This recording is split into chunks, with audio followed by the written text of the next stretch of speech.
Hi everyone, welcome back to the Homestead Kitchen, or should I say Homestead Entryway. I did a thing again. Besides buying more canning jars, making more salsa, this was a triple batch Matt and I made yesterday, and I'm trying some pasta here. Got leftover popcorn in the corner. I bought pears. So I ended up picking up 40 pounds of these Star Crimson pears. They're very red, and these are from Washington, and I ordered them through myfruittruck.com. So that's where I got them, because a couple years ago I canned pears and the kids loved them, and I really wanted to do it again. And I try to be patient and wait for our fruit trees to produce, but I think it's really important I know how to can pears, and that if my family loves it, I just do it. So the Star Crimson pears that we got are from Washington, and the way the fruit truck works is they basically pick them and drive them straight here. So I picked these up a few days ago. They've been laying out. I have 40 pounds. I have a few more I had to move over to bowls because of my canned goods that I needed the table space for. But I'm gonna can them today. And we're gonna be making honey pears. Now, these aren't probably the preferred pears to use, but because this is what I could find available, fresh, great quality. They're not organic, but doing some research and kind of contacting the company and things, I learned that all the farms that these come from are not sprayed. So basically organic methods without the certification, which, you know, that's okay. So let's get started. 2 years ago when I canned all of those pears, I canned them raw packed in pints with a honey syrup. We found out we really loved some of those aspects. We loved the honey syrup with the pears, so we're going to be doing that again, but we didn't love the pint aspect. I have 4 kids, and eating through a pint of pears is very easy to do, so we found that often we would open 2 pints at a time, and so today I'm going to be using quarts instead. So I'm running a bowl full of cold water, and I'm going to add some lemon juice to this. This is where I'm going to put my pears as I'm peeling them. I don't measure or anything, but this is a great way to use up. I have some lower quality lemon juice that I'm not super comfortable with canning. This is just to keep my pears from turning brown while I'm peeling them. So I'm going to get that running, and I'm going to start peeling pears. I'm just using a potato peeler to peel my pears. Now, you certainly could do hot water and things like that, but I don't really enjoy doing that for tomatoes, so my guess is I would not enjoy doing it for pears either. And I find if I peel these just like a day or two before they're super soft, they're pretty easy to peel. I am just tossing them in a chicken bucket, so these are going to go to the chickens. Actually, these peels will probably go to our new little pigs. If you didn't see our video on Thursday about our new Kuni pigs, you have to go check it out because they are just so cute and they love some good fruit scraps. Now, you're gonna find people out there who are canning their pears without peeling them, and it's one of those things where it's like your kitchen, your rules kind of thing. Well, this is my kitchen, my rules, and as far as peeling fruit and vegetables go, for the most part, I peel everything before I can it because that is just what is recommended for safety.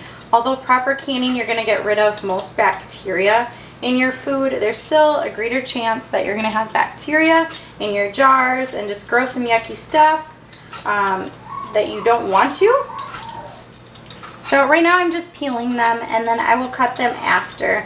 Now, Matt and I were talking about this, and he said, can't you just put a pear on your apple peeler? And the truth of it is, I can and I have, but what I find is, this maybe isn't the perfect example, but some that have more of that taper, this part doesn't ever quite peel right, and then I'll end up having all these little peels on. So if I was making, you know, a quick dessert with these or something, yes, great, I would do that. But I want to make sure I'm getting all the peel off. So right now I'm just peeling them. I'm actually leaving them whole and throwing them in the water, and I'll do the next step next as far as cutting. For me, it's more efficient to finish one step before I move on to the next. Now, you guys know I absolutely love my Presto Precise electric canners. 2 of them, yes, I really love them, but I'm not using them today. Now, while I love my electric canner, it pressure cans pints and quarts amazingly well. I probably will never go back to a stovetop canner. And it water baths pints really well without heating up my kitchen. But we've got a fall-like day and I'm not stressed about that today. I want to do quarts and I cannot water bath quarts in my electric canner. It's just not tall enough. So I'm going to be using this new great big pot that Matt and I picked up after our roaster had some issues, so that I can water bath quarts in it. Now I'm going to be heating up my jars in here because something I learned using my electric canner is I really like that step of just having my jars warmed up and ready. It also helps me predict how much water I need in here because I want to have an inch above my jars, and without my jars being in here, I'm always wrong and I'm always having to have a giant kettle or pot of water boiling on the stove. So this way I can just run my small electric kettle just to kind of top it off if need be, but at least get a lot closer to that amount. So I have this beautiful, oops, see if I can pull it up. This beautiful rack that's gonna hold my jars off the bottom of my pot. But if you have a big pot and you don't have a specific water bath pot, that's fine. You do not need this fancy gadget. You can simply put the rings from your jars right along the bottom and just stack them on there. The whole point is just so your jars aren't bouncing around on the hot bottom, and they would be more likely to break if they were.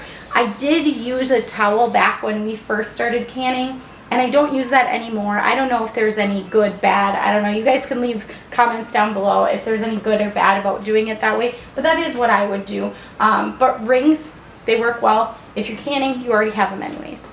So I am going to heat up my water and get this started while I'm getting my pears ready. And then I'm also going to be making my sugar syrup. Now my sugar syrup is going to be based on honey. So it's going to be honey, water, and sugar as well. So as I was pulling stuff out for my syrup, I quick looked up the recipe and realized I don't have a raw pack version of this. And so I had to look back at my old notes, and you guys, I hot packed my pears. Some things you just forget. I have 7 wide mouth quarts heating up. And I am going to double the syrup recipe because the recipe is for 4 quarts. Now I am using my Ball canning book. If you do not have this book, it's the best one in my opinion. It's the only one I ever use. Or if you don't have it, just go to the National Center for Home Food Preservation. They have just wonderful resources on everything. I tend to just refer back to this because I like reading out of a book rather than on my phone. So the honey syrup is going to be doubled, so it'll make 10 cups total. And then what we'll do is we'll hot pack the pears by cooking them right in the syrup. So we're gonna do 2 cups of honey. Now Matt reluctantly okayed that I can take one of his pints of honey since a pint is exactly 2 cups. I did not. I said reluctantly. He would rather I did not. Now, we're not selling any honey this year. Usually we can sell a little bit locally, but we're using it all. So it's all getting used. I'm trying to be kind of careful with how much honey we use, but I'm adding 8 cups of filtered water. I'm using filtered water because this is the syrup will be what's inside our jars. Because I'm just using this regular stainless pot, this is not filtered water. You guys know that whenever I use my electric canner, I only use filtered water in it, which is kind of a pain in the butt. It means I have to prepare ahead of time by running some water, or I even use my Brita filter, have that ready for when I am canning. So I guess this is a perk of using my stovetop water bath. I'm gonna turn this on and let it cook down. I still have to finish peeling and cutting those pears, and then once I have quite a few finished, I'm going to put them right in here. So when you're harvesting your pears off your tree, you don't want to harvest them where they're ready to eat. Pears are one of those few things where you're going to harvest them before they're ready to eat. So these are a little bit tougher because these are pretty fresh. I'm doing it this way because for me, I don't really want a soft, mushy canned pear. I want one with a little more bite. Now, they aren't so much mealy in any way or mealy anymore, so that is not of concern. So Matt and I were having an interesting conversation today with the kids, and we asked them, why do we can food? Like, what's the reason? Because we were curious on what they thought the reason behind us canning our own food was.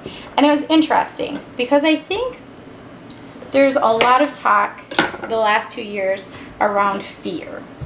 And people are doing a lot of canning based on fear.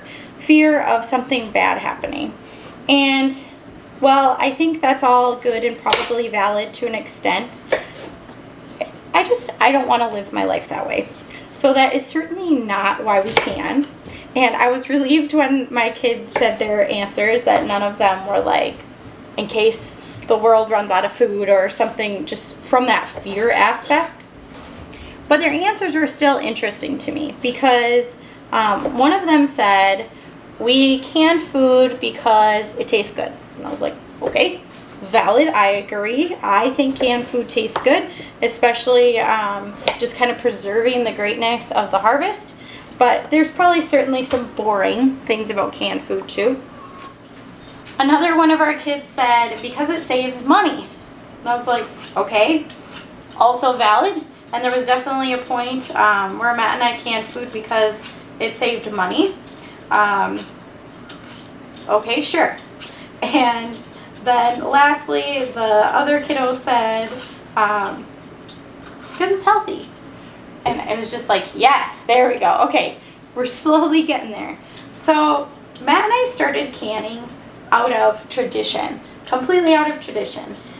His family very much did a lot of water bathing and canning growing up, and still do. And my family pressure canned meat, and it definitely was something we were just used to seeing done. Like, that was just tradition. It's what you did. You grew a garden, and what you did with the stuff was you canned it. Our first couple gardens could very easily be called salsa gardens because they had the ingredients to make salsa, and we canned it, and it was fun, and it tasted great, and that was that. Oops. Then we definitely went through that season of life where we started having kids and things got more expensive, and our budget as far as food went got tight, and having canned food saved money.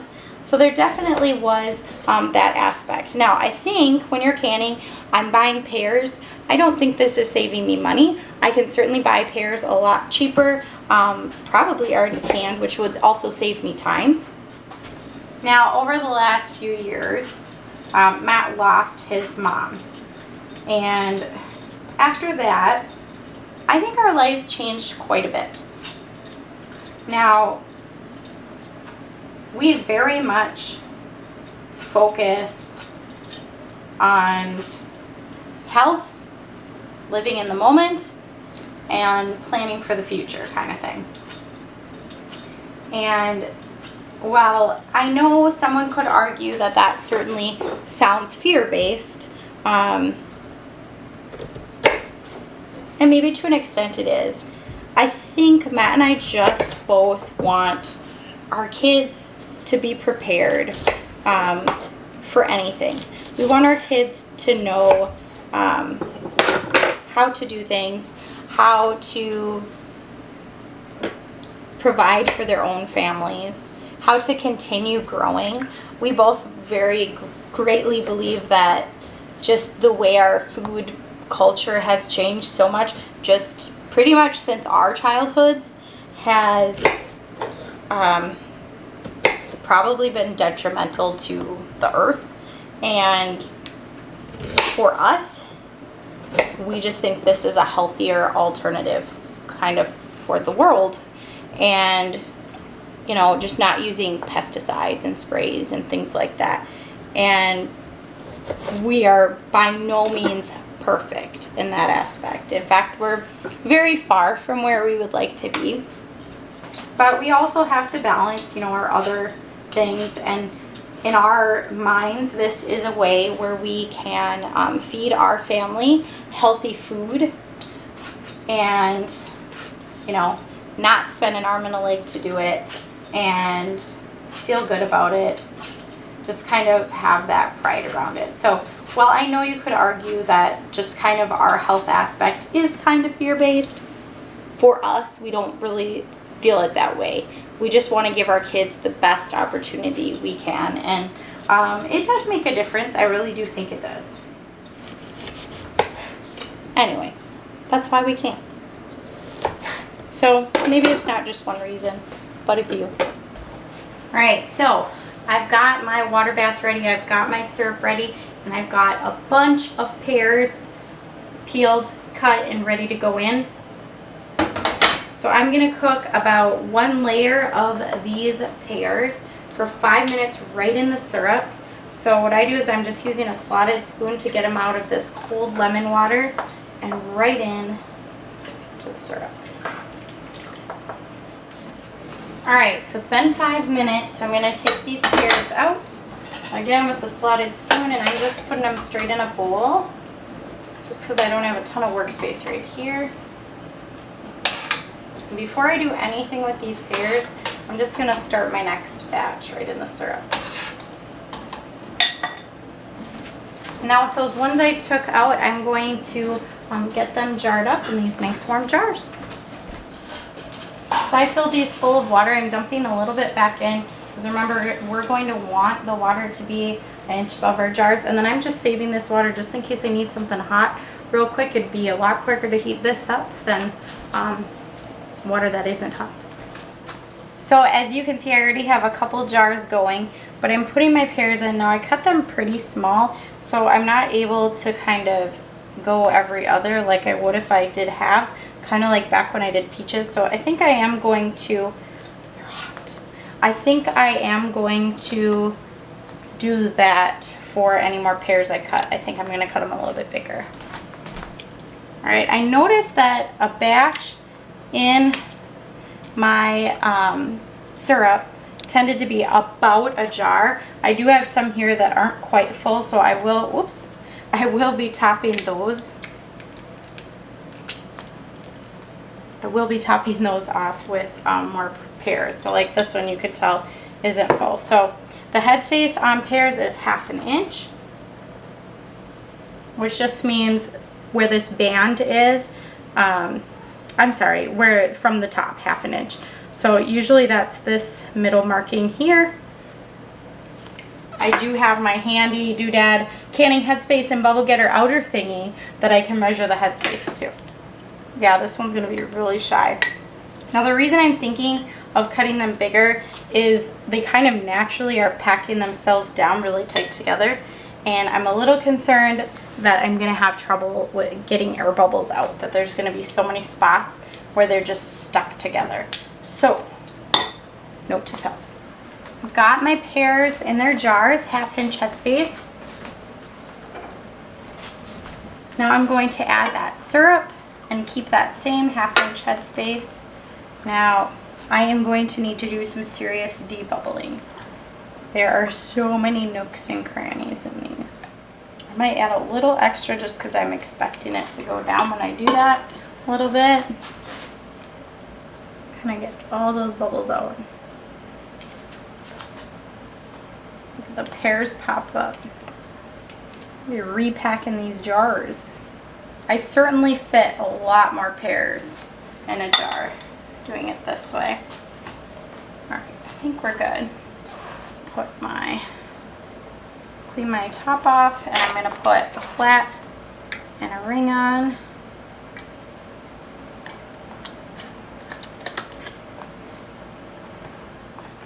So I got all the syrup in the jars and we're ready to put them in. Some of them did brown a little bit just because I didn't get the syrup in fast enough, but some of them are just beautiful, like this jar.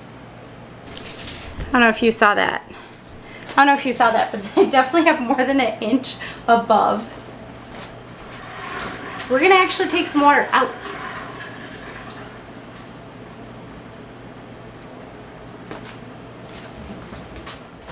All right, I'm gonna put my lid back on.